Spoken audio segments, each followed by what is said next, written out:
It's great to see you this morning. My name is Chris, and Tony, one of my best friends in the world, was supposed to introduce me, but he didn't. So, if you see a bunch of college-age students that look like they just took a stiff right hook in the face from winter, that's our students, because we're coming to you from New England.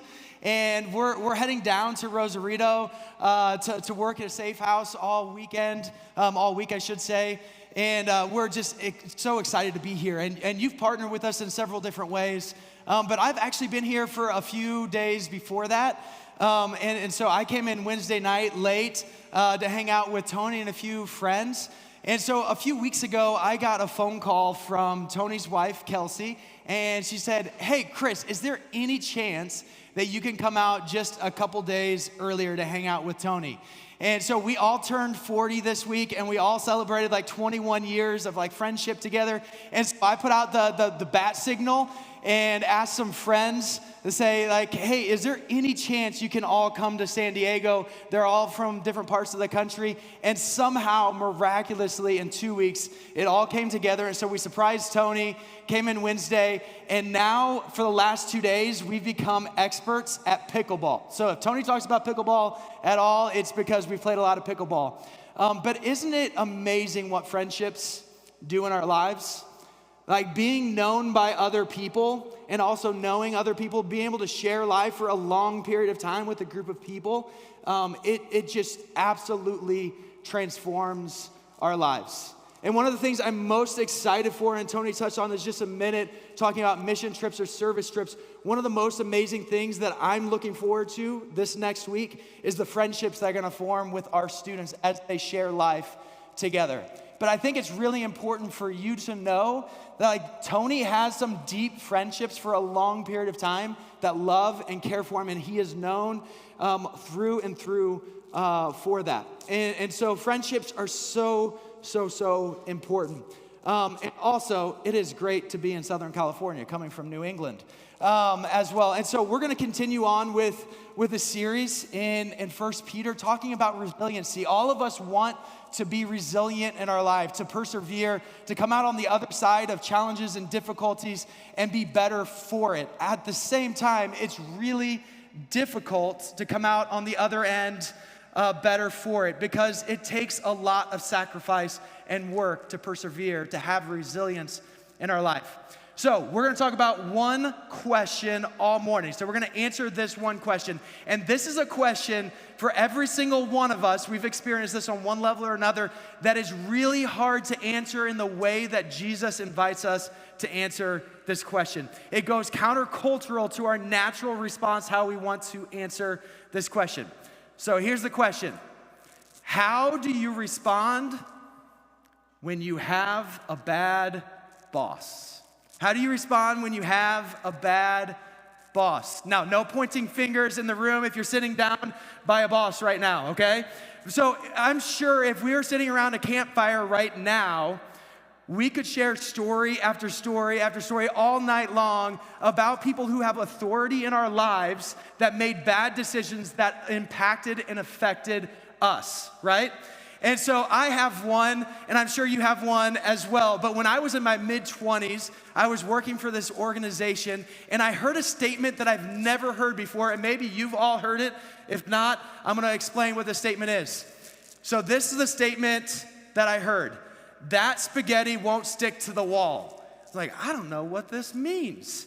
And so I come to find out that when spaghetti's done, if you throw it against the wall and it sticks, it's done. And so here's the context of what happened when I was sitting down with my boss who shared that sentiment with me. So we were into this organization, and I had been working with them for about 4 years. And through all of that, there became a really toxic culture that happened inside of that organization. And so there was story after story after story of the effects of bad leadership that influenced everyone that was on staff and those that we served around our community as well. And so over the course of time, the organization that was overseen by someone else, they came and they hired a career coach for me. So as a 25-year-old, it was really amazing to have someone help coach me in my own career professionally through that. And as I went through that process, it was about a year long, that person prepared me to have a confrontational meeting with my boss. And so as we prepared for all of this, and then I sat down and I said, I want to share a little bit of feedback. Is that okay? And my boss granted me the permission to have some feedback. And so I shared this feedback over the course of a meeting. And at the end of the meeting, he said, get out of my office. That spaghetti won't stick to the wall. And a week later, I was let go from that organization. I had a 6-month-old at home, and we had just bought our first house the year before, and so the pressures of being a young dad and worker and all of those things, and husband, we just had to figure all of those things out. But here's the reality. All of us have experienced a bad boss before. Because everyone makes mistakes. Even good leaders make mistakes that impact us negatively as well. And so when we have someone that has authority over our lives, whether that's in work, whether that's in our social lives or in our neighborhoods, or if that's the government officials or a cop that pulls you over, we all have this idea of authority in our lives at all times. And at the same time, you're just like me. We're all alike. I know a little bit about you, and you know a little about me because we're just humans. The human thing is, if we have a good leader in our life, it's really easy to follow their lead, isn't it?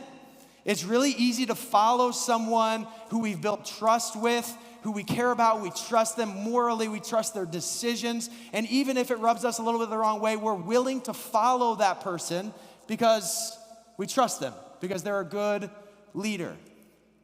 But we all respond the same way to negative leaders as well. And when a leader asks us to do something that is a poor leader, our natural response is to push back against it. And so in 1 Peter, he's going to invite us into a different response than that negative, angry response that we would have towards bad leadership. But I want to paint a perspective for you that he's talking to this group of people about. And so Peter is writing this letter to a group of people in around AD 60 AD. And so about 30 years after Jesus was crucified, he is writing this letter to this group of Christians in what's known as modern day Turkey, okay?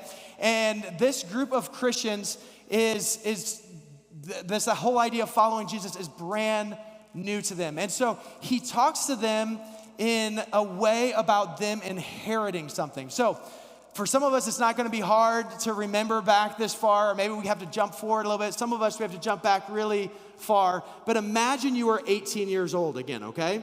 So no matter what your story is, just imagine, go on this journey with me just for a minute. Imagine you were 18 years old again, and it was the summer before you started college. Okay, so you were excited about the college you're gonna go to, all the experiences you're gonna have, but at the same time, you were a little bit like, oh, I don't know what's gonna happen, it's gonna be hard, who are the people I'm gonna meet, all of those things that happen right before you go to a new place. So imagine you were 18 years old, the summer before college, and your parents came and brought and sat you down in the living room and said, we have to share something with you.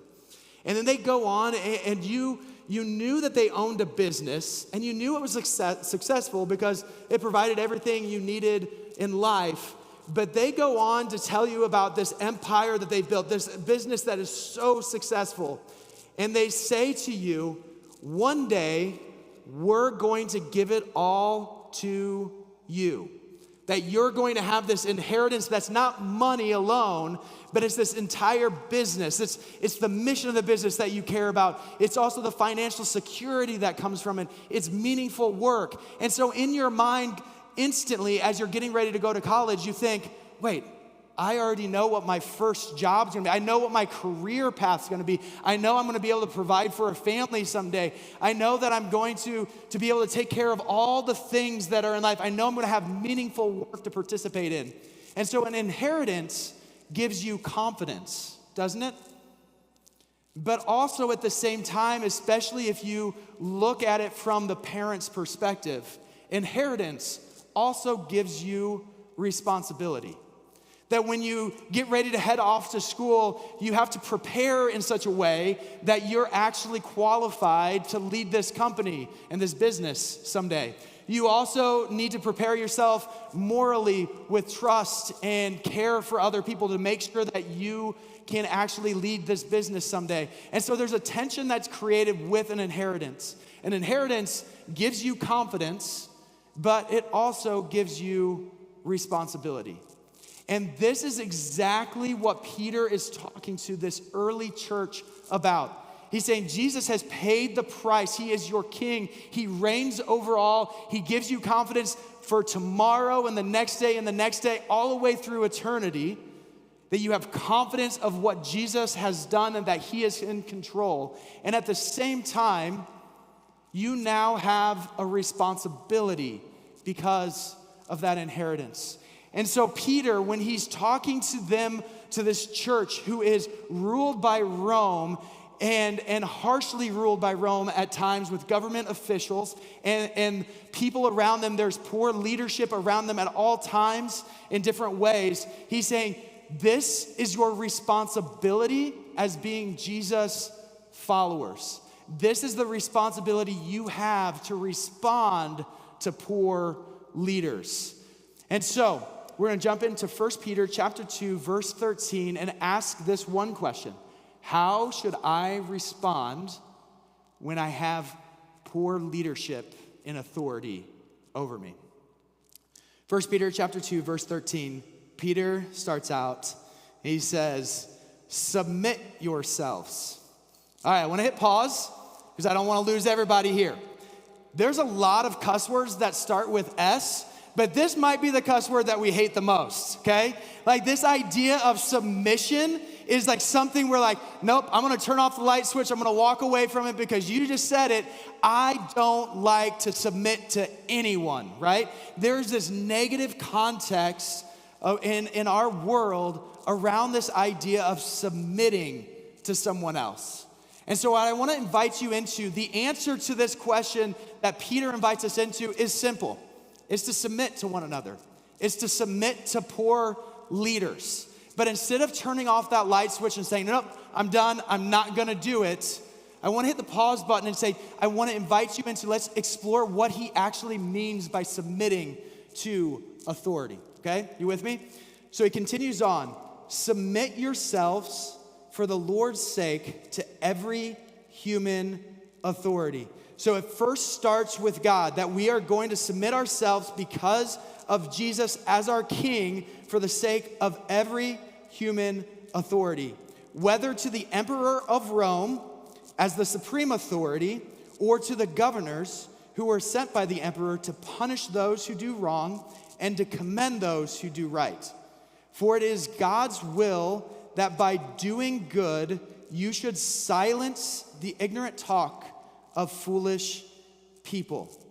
So Peter first defines what submission looks like. Submission is doing good when someone mistreats you. When an authority mistreats you, the response that Peter is inviting people into is to do good. And here's what happens, and we realize this all over in the world around us. When we do good in face of opposition, the good eventually rises to the surface, and the injustices sink, and they fail, and they waste away. And so he says, do good, and that will silence the foolish talk of those who are creating injustice around you. And he continues on, live as free people, but do not use your freedom as a cover-up for evil. Live as God's slaves.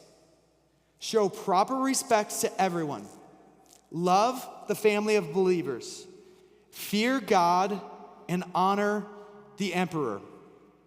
So Peter goes in and he gives almost like an equation for what it means to live in this idea of submission.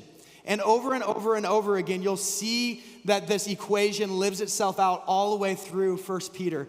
And he starts with this: submission is to revere God. The beginning part of this is, he pulls all the way back from King Solomon in Proverbs. He says, the beginning of all wisdom is what? Is to fear God. The word that Peter actually uses here is phobia, right? Where we get the fear of something from. He's saying there's this reverence that we have from God. So a very basis point when we're talking about responding to authority begins with reverence for the Almighty. So we start with reverence for God, and then we move to our community. And he continues, he says, be in real, authentic community. Give yourself to the spiritual practice of people and being known by people. This is the power of friendship, right?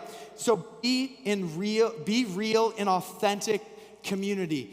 And imagine if you saw yourself as there's a God that's in control that gives me peace of the entire world around me and gives me meaning in being. I know that there's a God, I revere him. If that's our posture, and we have people around us in our life that remind us that we are loved and that we are cared about, no matter what, they've got our backs, that we have friends that care for us deeply and honestly in a real way, then when someone who has authority over you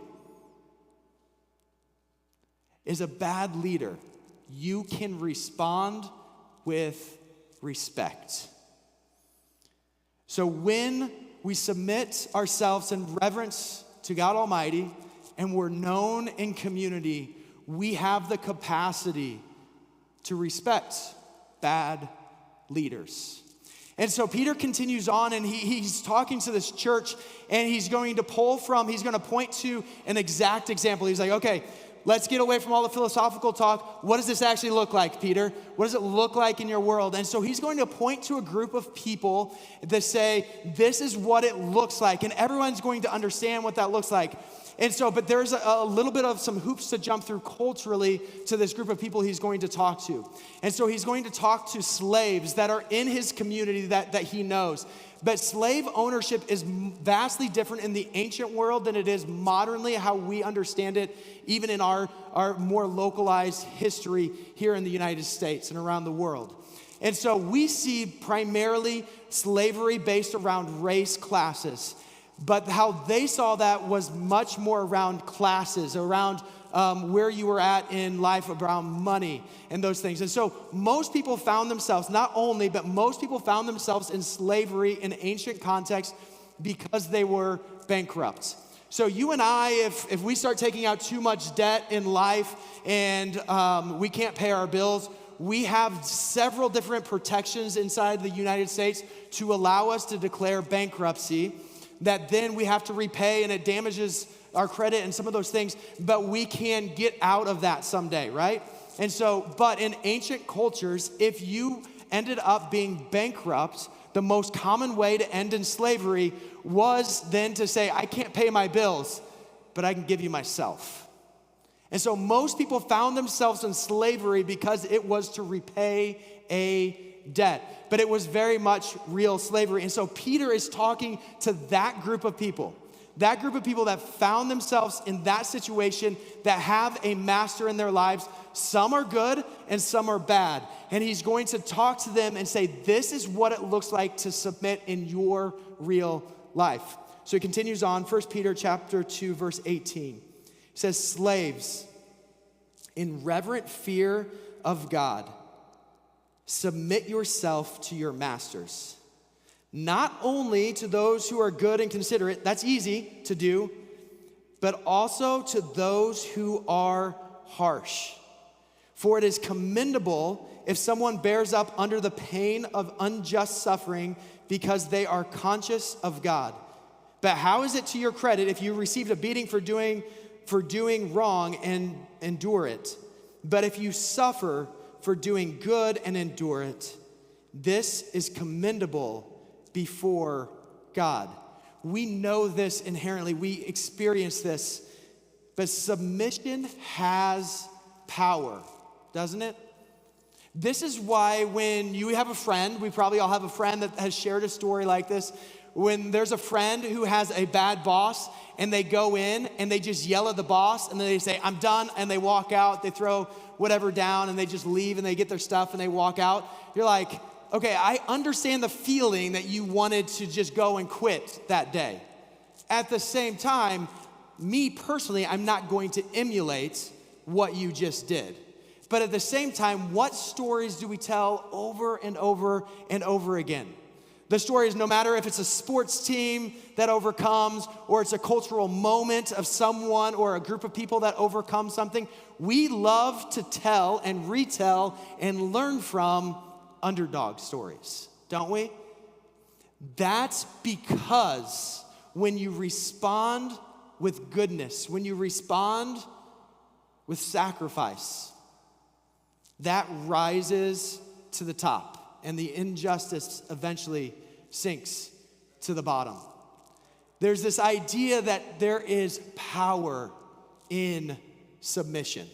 And so he points to this group of people and he says, imagine if you did this, right? But all this group of people is probably asking the same question you and I ask in this question, because our natural response towards poor leadership is to push them away and be done, to cut them off, to fight back, and all of those things, right? To repay evil for evil. That is what we want to do. Why should we be any different if we're following Jesus? And Peter says, because this is what King Jesus did. This is the example that Jesus did for you. So he continues on in verse 21. He says this, to this you were called. He said, this is not something that you get to choose. This is not something that's like, hey, this might be good advice. No, you were called because Christ suffered for you, leaving you an example that you should follow in his steps. And then he goes on to how Jesus committed no sin. He said he committed no sin, and there was no deceit was found in his mouth. When they hurled their insults at him, what did he do? He did not retaliate. When he suffered, he made no threats. Instead, he entrusted himself to him who judges justly. He himself bore our sins in his body on the cross so that we may die to sins and live for righteousness. By his wounds you have been healed, for you were like sheep who have gone astray, but now you have returned to the shepherd and the overseer of your souls. Submission is following in the footsteps of Jesus. It's the call of our King of what we're invited into. But here's the picture that we can watch, remember the Titans, and we can read the stories in history about all the underdog stories, like we know it. But when we're zoomed in on Google Street View, it is really hard when someone has authority in our lives and they're mistreating us, right? It is hard to respond with goodness, with self-control when we are being mistreated. But when we zoom out of all of these stories, we say, that is the best way to do that. And this is exactly what happened in this cultural context. So this was modern day Turkey that Peter was sharing this advice and this command to this group of Christians that were being persecuted constantly by the government of Rome. That was about 60 AD. About 110 AD, there was a governor who oversaw this district, and he was writing a letter back and forth with the emperor of Rome. And Pliny the Young, his letters were preserved as he was writing back and forth to the emperor. And the emperor had made the command to Pliny in 110 AD that you need to execute all of the Christians, that they need to be wiped off the face of the earth. So Pliny said, well, I need to go figure out why I'm executing all these people. Like, what are they doing that's so bad? They must be destroying culture if I'm going to execute them. And so he writes a letter about what he found in Christians living in Turkey. And here's part of what he found.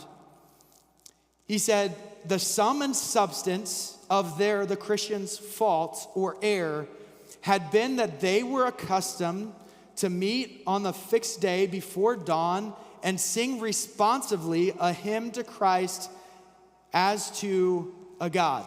So this seems like, man, they are like really doing something really wrong. Like, we better go ahead and get rid of them. They're getting up really early one morning and they're singing songs to a God. Like, that seems like, and so Pliny's like, well, maybe there's something else that they're doing. And so he continues to write, and they bind themselves by oath not to some crime, so they're not committing a crime, but they bound themselves to not commit fraud, theft, adultery, or to falsify their trust.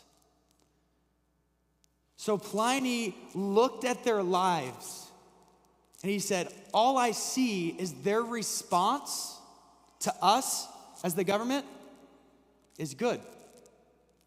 All they're doing is providing goodness to the world around us.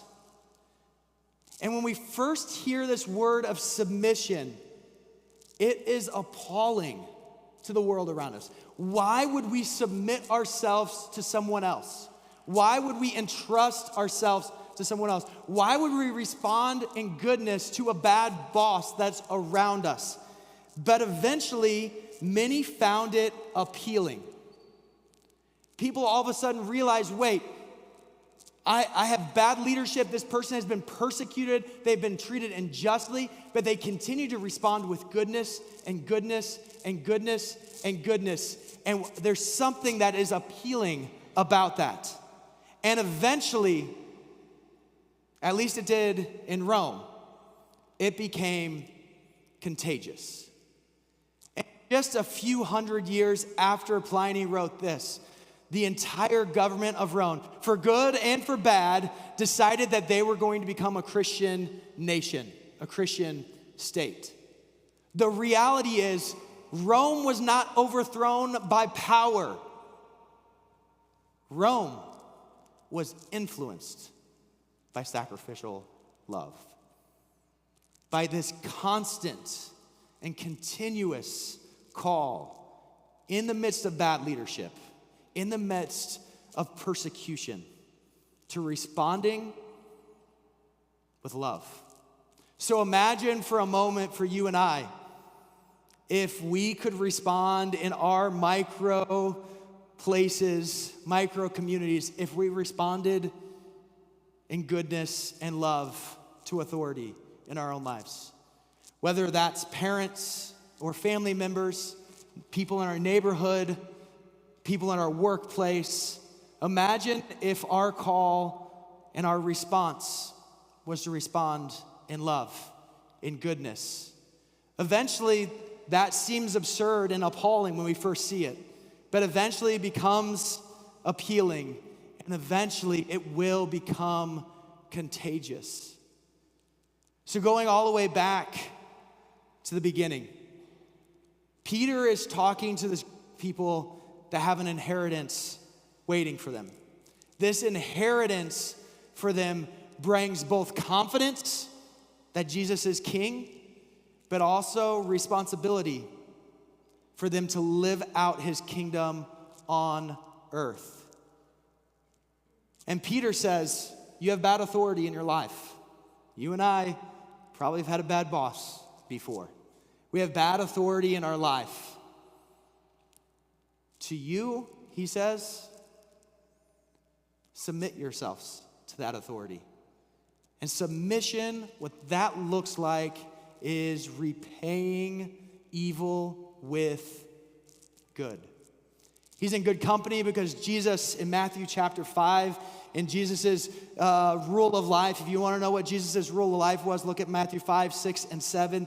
At the end of Matthew chapter 5, Jesus makes a remarkable statement. And he says, yeah, we all have enemies, but the way that we respond to our enemies is to love them. The world says, return an evil for an evil. What I tell you to do is return an evil with a good. And so Peter is in good company to walk in the steps of Jesus. So imagine for our own lives what this could produce. So to live this out, I have 3 questions for us to consider as we're trying to figure out what does this look like in my own life. First is this: how do you naturally respond to someone threatening, frustrating, or harming you? How do you just naturally respond to someone who is what we would say is a bad leader in your life, who has authority in your life? The second one is this: how many of our acts of kindness are based on a give and take relationship? We know this, right? If someone does something good for us, it's easy to do something good for them. And like, those are good things. That's what this community is about, that we love one another deeply. And we have this reciprocity of loving one another. But is that the only people that we're generous with? Or only the people that we get something from that relationship as well? So how many of our acts of kindness are based on a give and take relationship? And last is this: how can I be a source of refreshment or healing in the lives of others?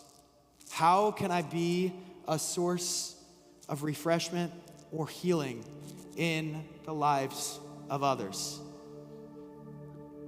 Jesus has invited us into this way of life that seems like it's upside down, that seems like this is absurd to live out this way. But we know this because we've seen it all around us. It's the stories that we yearn for to be like. We understand that the response of love is not only the way of Jesus, but it is the best way forward. So imagine if we live that way in our own communities. Change the world.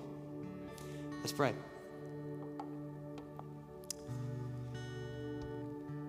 Father, this is one of the hardest things that you invite us into, this idea of repaying evil with good, because it feels like we're just getting walked all over.